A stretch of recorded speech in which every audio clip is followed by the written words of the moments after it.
Welcome back, guys. Vlog number 98 here, and today I want to talk about the DJI Spark some more. Will you or will you not be satisfied using the DJI Spark if you only have a cell phone as a remote? Can you get good footage with the DJI Spark if you are only using a cell phone? The first issue I want to address with using the DJI Spark on a mobile phone is, well, first off, you're using a mobile phone to control it. That means there is an app on the phone that you use. You turn the app on, it connects to your drone via Wi-Fi projected from the drone, and that's how you fly it. When you use the DJI Spark with the phone, it is slowed down. Like, the drone can actually travel, I think, about 30 miles an hour with a remote. With the cell phone, it's limited to, I believe it's 6 miles an hour. It moves a lot slower. Is it responsive? Yes, it is very responsive when you use it with the cell phone. However, if you fly too far, say 160 feet in the air and you try to go 300 feet out from your location, it is going to begin dropping signal. Like, that's just something that has happened every single time, everywhere I am, whether it's an open field or if I'm in around buildings.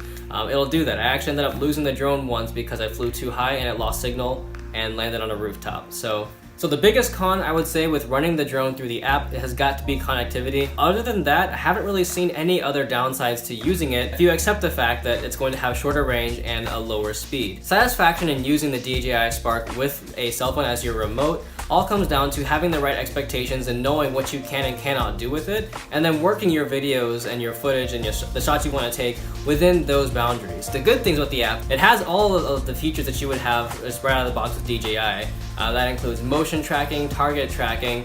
It can do all of these pre-programmed flight patterns, including like the spiral where it'll circle around you and then expand as it goes out. It has circle where it will just circle you. It'll lock onto the target that you set for it and it'll circle around it to get that nice, action footage. It's also got droney, which I haven't really found a very good use for it yet, but I've used it a couple of times. And then it's also got rocket, which actually is kind of cool because it'll shoot straight up into the air and fly pretty high.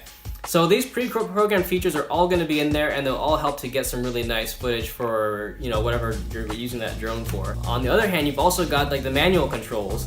So you can just fly the drone around with the manual controls. It's not slow by any means. When you're flying it around there, it feels like it's going fast, and you definitely want to watch out for obstacles. That brings me to the next point, obstacle avoidance. So the DJI Spark does have object avoidance in the front. It's got this sensor. Looks a little bit like this in the front. And that is to detect objects in front of it. Now, that works very well most of the time. There was one time I was out shooting, I was trying to get some footage for a trailer, and it just did not, it was detecting things that weren't there. And I realized, I did some research, found out that was because of the sunlight, but that is an issue that I've run into a grand total of one time, but it was one time when I kind of needed the drone to do what I wanted it to do. And that's not something that's just because of the phone and the phone as a remote. That's just a feature of the drone that, was a little bit finicky at the time. And if you're thinking about getting a Spark, or if you've got a Spark, I'd love to see your own footage, what you take with it, and just, hear your thoughts as well on using the Spark with a remote or with the phone as a remote. So yeah, if you want to see more footage or just hear more about my use of the DJI Spark, then hit that like button, hit subscribe if you are so inclined. But that's it for today. Thank you very much for tuning in, and I will see you in the next video.